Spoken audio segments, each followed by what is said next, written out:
I'm joined with Chawy, the coach of CFO, the winners of LCP, during media day for the first stand tournament, the very first four stand tournament. Uh, Chawy, one thing that really stands out about this team is the sub situation in the top lane. Way back when, you had a very similar situation with Westdoor on AHQ, and well, there was politics involved in there and stuff that might not exactly be the same. I did want to ask you how, behind the scenes and in practice, you're setting up like this six-man roster, because historically most six-man rosters fail, but you guys won LCP. You're here at first stand. You beat Talon. So, how are you tackling the six-man roster? So before I joined this team, I knew it's going to be Fearles draft. So I tried to get as many players as I could. We wanted to get more players for the other roles too, but it was not easy.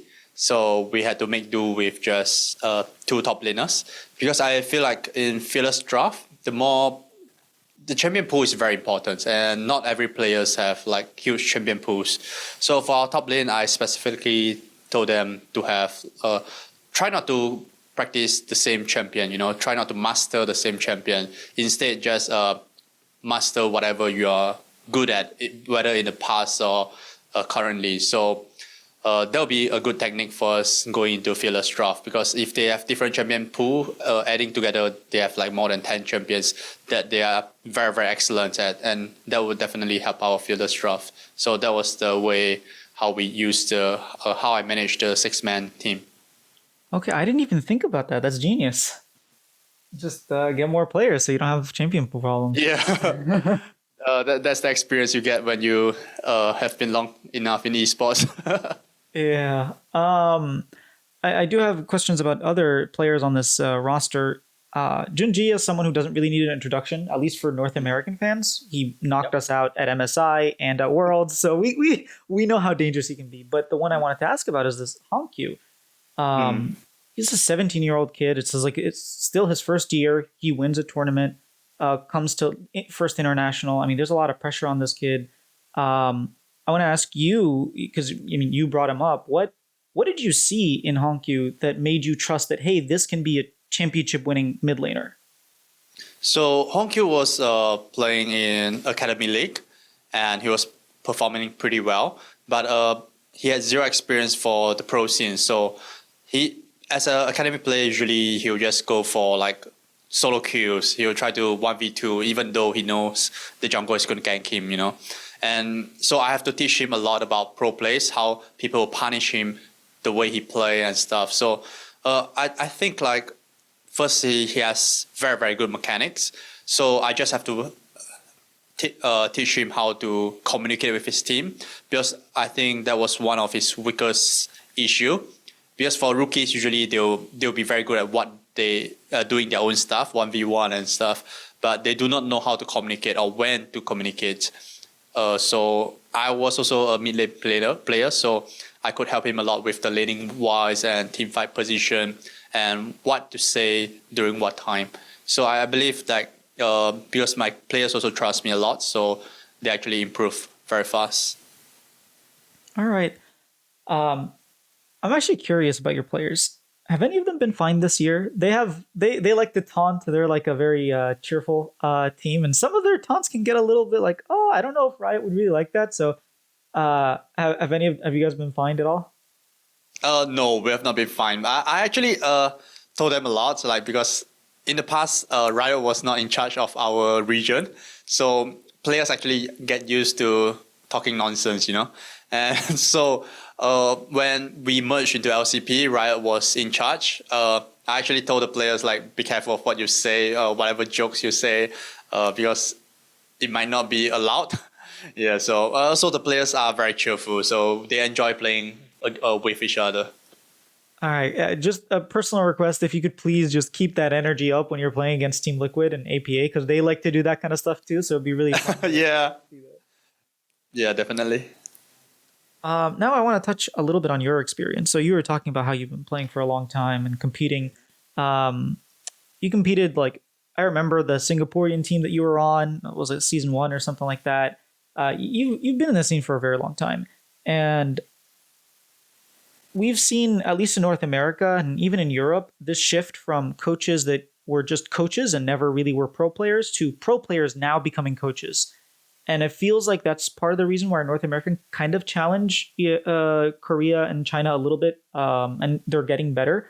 I wanted to ask you, how was the transition from player to coach, and what different experiences are you able to draw on that help you be a better coach? Yeah, so I think I started playing during season zero. That was the WCG 2010. I was playing for like Another Story. We played against like CLG. Yeah, it was very, very long ago. That was the first international tournament. I was also a part of it. So Kobe was there. I remember that. Yeah. yeah. There was a lot of casters and all people behind the scene. Yeah, so I feel like coaches who have been pro players before actually understand how to communicate with player much better, because as a player, you know that if your coaches have not played at a high level before, they do not know. First is they might not understand the game that well. They might understand like the macro and stuff, but there's a lot of micro in the game. There's a lot of tiny stuffs, and also as a player, you have been coached before by other coaches. You know what kind of stuff players like to hear or don't like to hear. You know, sometimes coaches just say stuff that they feel like they are right, but as a player, ex-player, I actually know how to communicate better with the players and better understand their position. What would you see was like the biggest or most significant thing that happened to you as a player that made you, like when you turned into coaching, be a better coach? I feel like it's because of the long time I've been in esports. I always bring this up because as I was a player, I was under a few different teams like SGS, TPA, AHQ. So there was many different top teams, and I've been brought by many different coaches. So I actually pick up stuff that I like and don't like about what the coaches did, and use it as an experience to bring new players. So I understand what I don't like about the coaches that they did, and what I feel comfortable when they do all this kind of stuff. So that's how I become a more experienced coach. All right. What has been your most fond memory in your career, like in your esports career? And it can't be when you were playing Dota. Like League is definitely better than Dota, right? Yeah, definitely. That's why I came over. Let me think. I feel like fond memory. There are lots, but if I have to pick one, it would be I think 2017 season 7 when I was in HQ and I was playing against SKT back then. SKT. So I was playing my favorite champion Syndra against Faker, and I think I did pretty well that game, but we had a mistake in the late game which caused us the game loss. So it was a game that I'll never forget, because it was like playing against Faker was the dream of every pro player, and we almost won them. So it was stuck in my mind for a long time. That's really cool. I actually remember that game. I remember, especially with you, like AHQ and the whole thing with Wesdor. It was nice to see you, be able to play and really challenge. What has been the most like difficult situation that you had to go through? Difficult situation. I believe the most difficult situation was 2019 when I transited into coach. That was the first time I stopped playing as a pro and became a coach. I managed to bring the team to worse on my first year as a coach. But after that, because there was some issue with Taiwan side, because in the past team visa and stuff, so I was banned from Taiwan. So I started looking for opportunities overseas. So I think that was one of the hardest period, because I had to travel outside of my comfort zone again. Yeah, because as a Singaporean, I already took the first step joining TPA in 2014, and I was kind of used to being in Taiwan, Taipei, and then I had to leave this familiar place and try to look for a new sort of home. Yeah, I mean that got us the time that you were in TSM, which I know it didn't work out too well, but it was definitely fun having you there. Yeah. Um, my last question for you is: can you still do a one-arm push-up? Yeah, I still work out pretty Oh, often. Yeah. okay. Do your players kind of know that you used to be like the photo shoot guy and like you used to they used to always try to take pictures of you without your shirt and that Uh, stuff?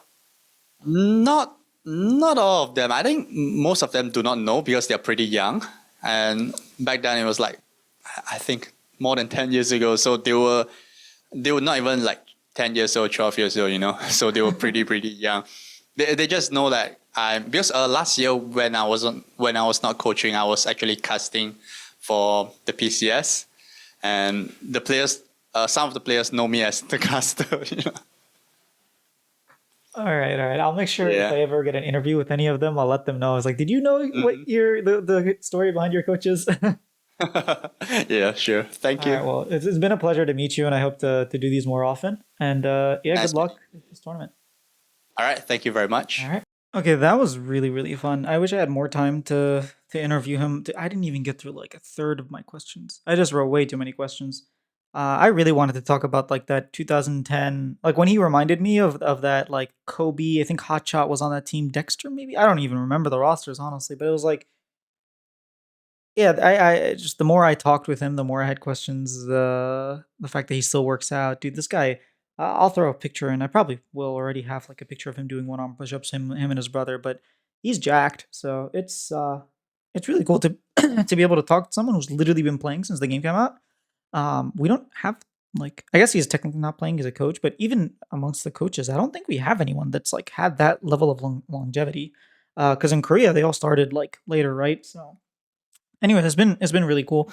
I know a lot of people don't know much about Chawy, but if you were a TSM fan at some point, you probably might know a little bit about him. Hopefully, you guys enjoyed. Hopefully, I got to introduce a new, what's it called? Like a new person who's been in the scene for a while to you guys, and hopefully, you guys enjoy as always. And I'll see you in the next one because the next one is going to be hopefully a post game interview with I don't know, maybe Team Liquid after they win, maybe KC after they lose. Who knows?